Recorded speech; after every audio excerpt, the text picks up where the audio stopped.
आप सभी लोगों का केमिस्ट्री के ऑनलाइन क्लास में स्वागत है। आज हम लोग एक नए लेसन इनऑर्गेनिक केमिस्ट्री में D and F block elements को स्टार्ट करेंगे। ठीक है, देखेंगे इस चैप्टर से बोर्ड एग्जाम में कुल 4 मार्क्स के प्रश्न आएंगे, जो बहुत ही आसान है आपका। इसमें सिलेबस में भी कुछ चीज़ें कम हो गया 30% के अनुसार। ठीक है, तो D and F block elements में जैसा कि आप आवर्साडी का खाका जानते हैं, मैं कुछ यहाँ खींच रहा हूँ आवर्साडी का खाका।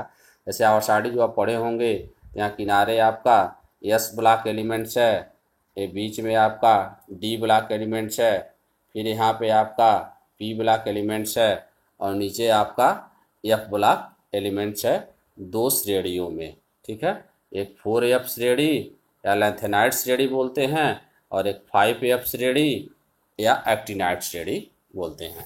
यह आपका एस ब्लॉक तत्व है, यहाँ ब्लॉक लिखा रहेगा। यह आपका पी ब्लॉक तत्व है और यह आपका डी ब्लॉक तत्व है और यह आपका पी ब्लॉक तत्व है। S block, D block, P block. S block में आप याद किए होंगे हाइड्रोजन। एस ब्लॉक में याद किए होंगे आप तत्व जो एस ब्लॉक है, इसमें आप याद किए होंगे hydrogen, lithium, sodium, potassium, rubidium, caesium, francium. याद किया ना, फर्स्ट वर्ग है। सेकेंड वर्ग में बेरिलियम, मैग्नीशियम ऐसे याद किए होंगे। आप देखेंगे आवर्साडी निकाल लेंगे साथ साथ, ठीक ना। कैल्शियम, स्टांसियम, बेरियम, रेडियम ऐसे होता जाएगा। यहाँ डी ब्लॉक तत्व है तो डी ब्लॉक तत्वों को हम ऐसे याद करते हैं, स्कैंडियम, टाइटेनियम, वैनेडियम, क्रोमियम ऐसे याद करते हैं। ठीक है, और यहाँ पे डी ब्लॉक था। ठीक है, तो डी ब्लॉक तत्वों में आपका जो बीच में आता है, डी ब्लॉक तत्व जो आते हैं आपको नीचे देखेंगे बताया भी गया है। जैसे यहाँ पे डी ब्लॉक, यहाँ पे 3D, 4D, 5D, 6D श्रेणी होती है। तो इसमें क्या होता है, जैसे 3D श्रेणी में scandium, titanium, vanadium, chromium, manganese, iron, cobalt, nickel, copper, zinc आगे तक आता जाता है। ठीक है, तो डी ब्लॉक तत्व को आपको पढ़ना है। तो डी ब्लॉक तत्व का यदि हम इलेक्ट्रॉनिक विन्यास लिखें, पहले से भी पढ़े हैं। जैसे मान लीजिए कि हम यदि स्कैंडियम का लिख रहे हैं, 21 का इलेक्ट्रॉनिक विन्यास लिखें तो 1s2, 2s2, 2p6, 3s2, देखेंगे 3p6। उसके बाद क्या आ जाएगा, 3p के बाद क्या आता है, 4 आता है, 4s2, उसके बाद 3d1 आएगा ये। तो अंतिम इलेक्ट्रॉन देखेंगे यह भरा है, ए भी पी भी भरा है, एस भी भरा है, 3p भी भरा है, 4s भी। अंतिम इलेक्ट्रॉन 3d1 आ रहा है। अंतिम इलेक्ट्रॉन के लिए क्या आ रहा है, 3d1। इसी तरह से यदि हम टाइटेनियम लेंगे, Ti22 लेंगे, तो इलेक्ट्रॉनिक विन्यास ऐसे ही लिखते चले जाएंगे, 1s2, 2s2, 2p6, 3s2, 3p6, अंतिम में आएगा 3d2।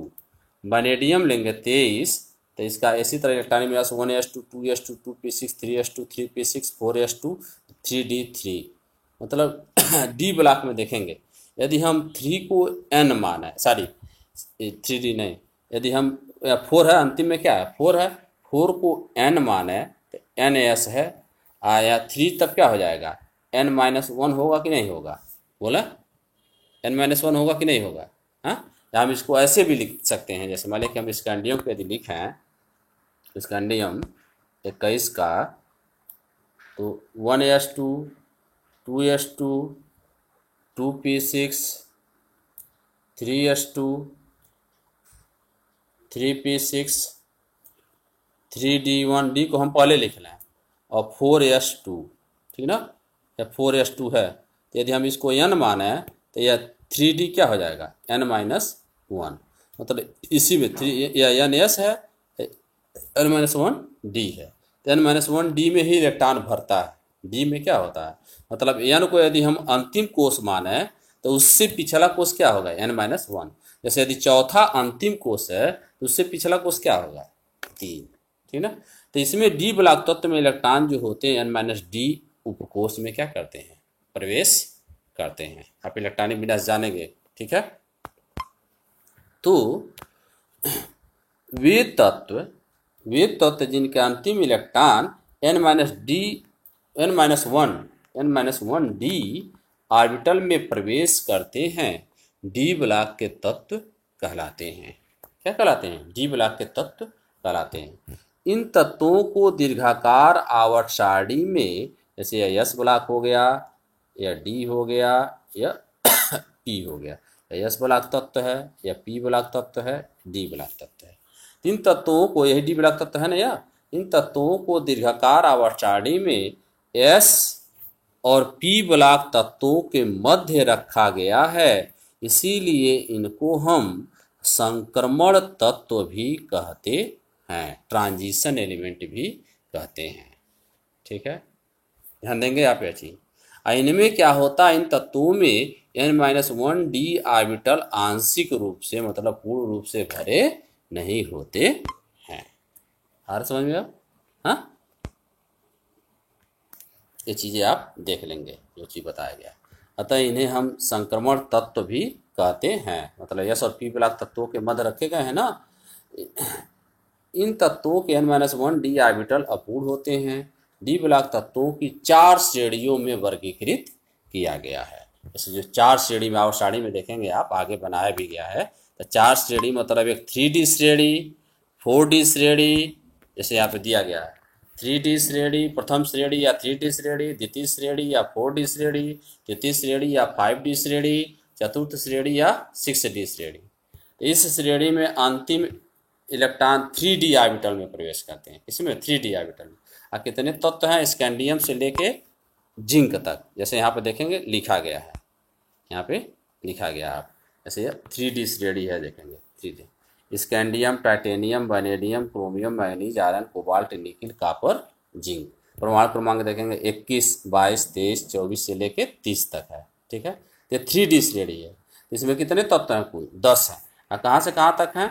स्कैंडियम 21 से लेके जिंक 30 तक, कुल इसमें 10 तत्व उपस्थित हैं।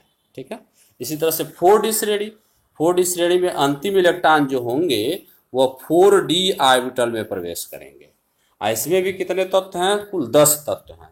कहाँ से कहाँ तक? एट्रियम, देखिए एट्रियम है 39 से कैडमियम 48 तक। ठीक ना, ऊपर लिखा गया ये चीज। इसमें भी क्या है? 10 तत्व हैं। एट्रियम जैसे देखेंगे द्वितीय संक्रमण श्रेणी यहाँ पे लिखा गया है। इनमें भी क्या है? अंतिम इलेक्ट्रॉन 4D ऑर्बिटल में प्रवेश करते हैं। और इसमें भी 10 तत्व हैं, एट्रियम 39 से कैडमियम 48 तक। और तृतीय श्रेणी क्या है? इसको हम 5D श्रेणी भी कहते हैं। इनमें जो अंतिम इलेक्ट्रॉन है 5D ऑर्बिटल में प्रवेश करते हैं, तथा इनमें लैंथेनम 57 के बाद देखेंगे, 57 के बाद आगे आया यहाँ पे हाफनियम। लैंथेनम 57 के बाद आया है हाफनियम। हाफनियम 72 से Hg 80 तक रखा गया है। 72 से 80 तक कितने हो गए? 72 हाथ पे गिने आप, 72, 73, 74, 75, 76, 78, 79, 9 तक तो यह हो जाएंगे हाफनियम से ए तक। और लैंथेनम में क्या हो जाएगा? 10 तक। और इसके बाद 57 के बाद 58 से 71 तक तत्व क्या है? या लैंथेनाइट श्रेणी है, 4F, एफ ब्लॉक का तत्व है। नीचे देखेंगे आप आवर्त सारणी में एफ ब्लॉक का तत्व होता है ना, लैंथेनाइट, 4F श्रेणी। इसमें देखेंगे यहाँ सीरीज पे दिखाया गया है, यहाँ सीरीज में 5D श्रेणी में आपको यहाँ पे मैं दिखाया हूँ 5D श्रेणी में। तो लैंथेनम 57 के बाद क्या आ गया? हाफनियम। इसके बीच जो 58 से 71 तक तत्व हैं, सीरियम से लेके लुचेचियम तक, सीरियम 58 से लुचेचियम तक, इसको हम 4F श्रेणी तत्व या लैंथेनाइट श्रेणी या ब्लॉक में पढ़ेंगे आप। ठीक है, ये तो हो गया 4F श्रेणी। ठीक है, अच्छा, चतुर्थ श्रेणी 6D श्रेणी, जिसमें अंतिम इलेक्ट्रॉन 6D में प्रवेश करते हैं। इसमें तत्व यह 10 होते हैं, इसको बहुत जानने की आवश्यकता नहीं है। एक्टिनियम 89, एक्टिनियम 89, एक्टिनियम 89 में यहाँ लिखा है एक्टिनियम 89। एक है 89 के बाद 90 से फिर देखेंगे 90 से 103 तक तत्व यह 5F श्रेणी के तत्व हैं। या इसी को हम एक्टिनाइड F ब्लॉक में आ जाएगा। F ब्लॉक में 2 श्रेणी नीचे दिए गए हैं, देखेंगे है ना, एक लैंथेनाइट श्रेणी और एक क्या चीज है? एक्टिनाइट श्रेणी। इसको हम 5F श्रेणी के तत्व कहते हैं। ठीक है, तो यह इतने तत्व हो गए यहाँ पे। श्रेणी को मैं बना भी दिया हूँ, तो यहाँ बनाया हूँ, देखेंगे आप नोट्स में 3 श्रेणियाँ यहाँ पे बनाई गई हैं। 3D श्रेणी या वर्ग लिखा है या तीसरे वर्ग में आएगा। जैसे यस ब्लॉक में जो आप बनाते थे, यस ब्लॉक में जो तत्व आएंगे यहाँ पे, यस ब्लॉक में 2 श्रेणी आएंगे ना, जैसे वर्ग 1 और वर्ग 2। तो वर्ग 1 में क्या होता है, hydrogen, lithium, sodium, potassium, rubidium, नीचे ऐसे ही सीजियम, फ्रांसियम। इसमें क्या आता है, बेरिलियम, मैग्नीशियम, कैल्शियम, स्टांसियम, फिर नीचे वैसे ही बेरियम, रेडियम आएगा ना। तो इसमें कैल्शियम के बाद यहाँ पे ही क्या होता है, आपका डी ब्लॉक होता है। ये पहला वर्ग हो गया, दूसरा वर्ग, उसके बाद ये क्या होते हैं, तीसरा वर्ग, चौथा वर्ग, ऐसे होते चले जाएंगे ऊपर। तो देखेंगे 3, 4, 5, 6, 7, 8 यहाँ पे बनाया गया है ना, 12 वर्ग तक। तो स्कैंडियम आप ऐसे याद करेंगे, सीरियल वाइज ऐसे याद करेंगे सीरीज को, पहले भी जैसे आपको होमवर्क में दिया जा चुका है। स्कैंडियम, एसआई, टाइटेनियम, टीआई, नाम वाइज याद करेंगे, कोई फार्मूला नहीं, आप रटिए। Scandium, titanium, vanadium, chromium, manganese, iron, cobalt, nickel, copper, zinc, सबका संकेत भी जानिए। अब प्रमाण क्रमांक क्या है, 21 से 30 तक। इसी तरह से 4D श्रेणी में जानिए, एट्रियम, जर्कोनियम, नायोबियम, यह तो आपको याद होना अवश्य ही जरूरी है। ये चीज़ें, ये तीनों कम से कम याद कर दिए। तीनों में यह फर्स्ट तो याद होना आपको मोस्ट है, फर्स्ट सीरीज याद भी होगा, हाई स्कूल तक सिलेबस में था।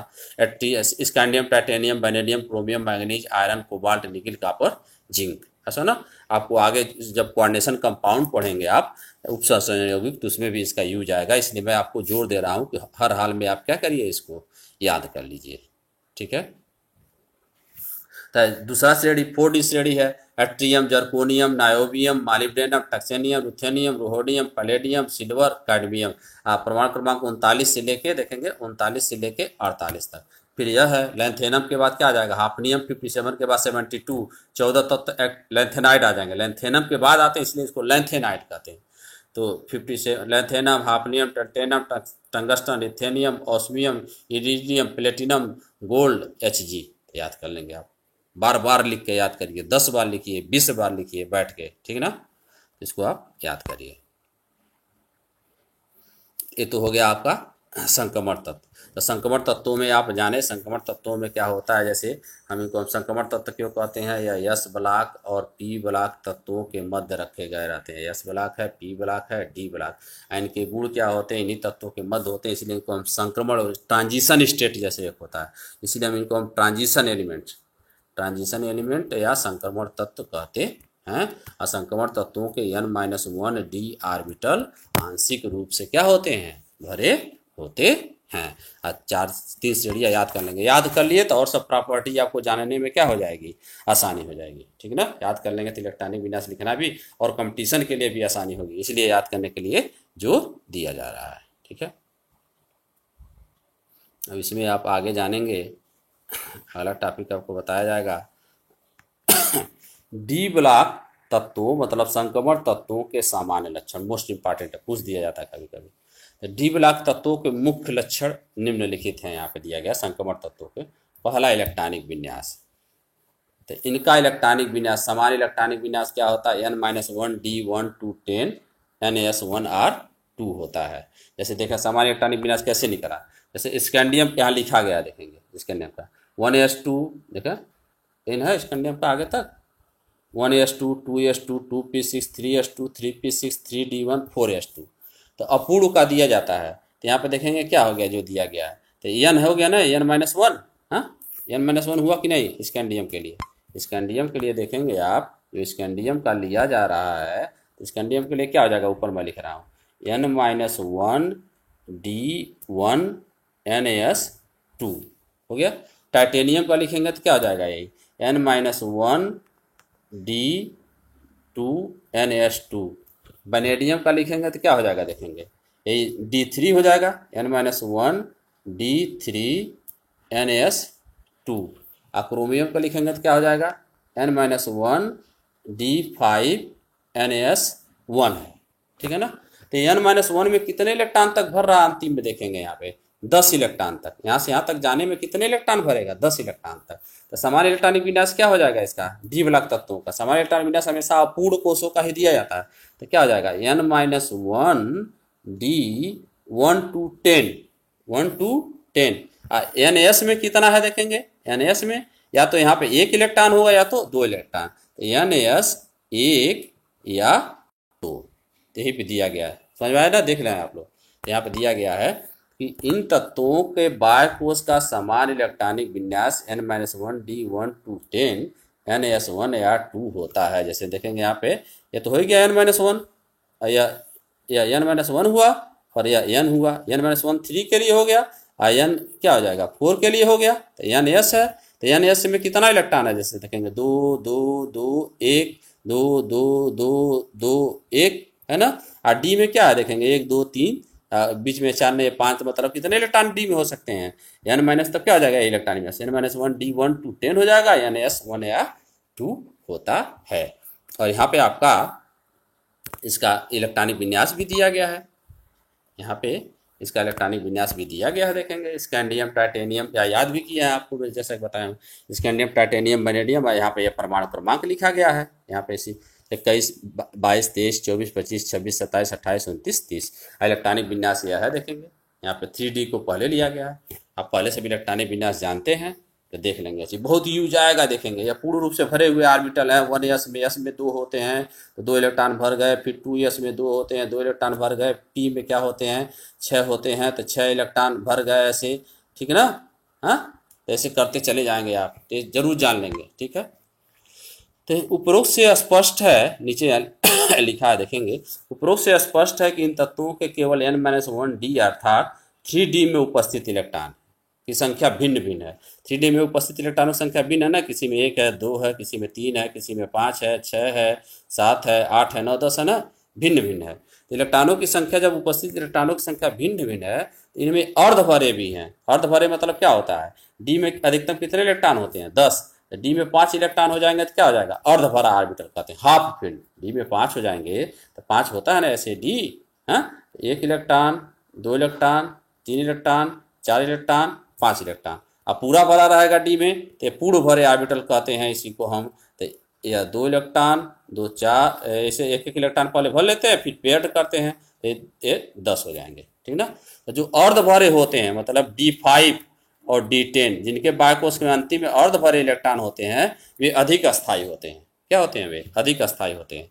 यही चीज यहाँ पर कहा जा रहा है कि उपरोक्त से स्पष्ट है कि इन तत्वों के केवल N-1 D अर्थात 3D में उपस्थित इलेक्ट्रॉनों की संख्या भिन्न भिन्न है। इनमें अर्धभरे 3D5 और 3D10 है ना ऑर्बिटल अधिक अस्थायी होते हैं। अधिक अस्थायी होते हैं तो जैसे अधिक अस्थायी होने के कारण ही जैसे 3D5 और 3D10 अधिक अस्थायी होंगे, इसीलिए इनके जो गुण हैं S और P ब्लॉक तत्वों के अनुसार नहीं बदलते हैं। जैसे आप पढ़ेंगे आप आगे आयनन विभव, तो पहले सबसे पहले त्रिज्या पढ़ेंगे। क्या पढ़ेंगे, त्रिज्या, फिर आयनन विभव, आयनन विभव के बाद विद्युत ऋणात्मकता। ये सब चीज़ें क्या होंगी, यस और पी ब्लॉक तत्वों के अनुसार इनकी बदलती नहीं है, उसमें क्या होती है थोड़ी भिन्नता होती है, ठीक है। तो आज पुनः लेक्चर में क्या करेंगे आप लोग, ये श्रेणी अवश्य याद कर लेंगे। इसमें ये इंपॉर्टेंट है श्रेणी 3D 4D 5D, कम से कम 3 तो याद ही कर लेंगे। इसमें एक तो अवश्य याद होना चाहिए। और इलेक्ट्रॉनिक विन्यास जान जाएंगे, समान इलेक्ट्रॉनिक विन्यास जान जाएंगे, इनको हम संक्रमण तत्व ट्रांजिशन एलिमेंट्स क्यों कहते हैं, यह चीज़ आप जान जाएंगे। शेष चीज़ें आपको आगे के लेक्चर में बताई जाएगी, जो बहुत ही मज़ा आएगा, ठीक है। अब पीछे जो आपको ऑर्गेनिक पोर्शन भी बताया गया उसको भी आप क्या करिए, आप रटते जाइए, बार बार देखिए। और इस चैनल को क्या करिए आप, Manoj chemistry classes by Manoj sir है चैनल का नाम, लाइक सब्सक्राइब और शेयर भी करिए। शेयर अवश्य करिए, लाइक भी करिए, सब्सक्राइब करिए, अपने मित्रों के पास क्या करिए, इसको शेयर भी करिए, ठीक है ना, फेसबुक पे व्हाट्सएप पे, ठीक है। तो आज के क्लास में बस इतना ही। आप लोगों का बहुत बहुत धन्यवाद।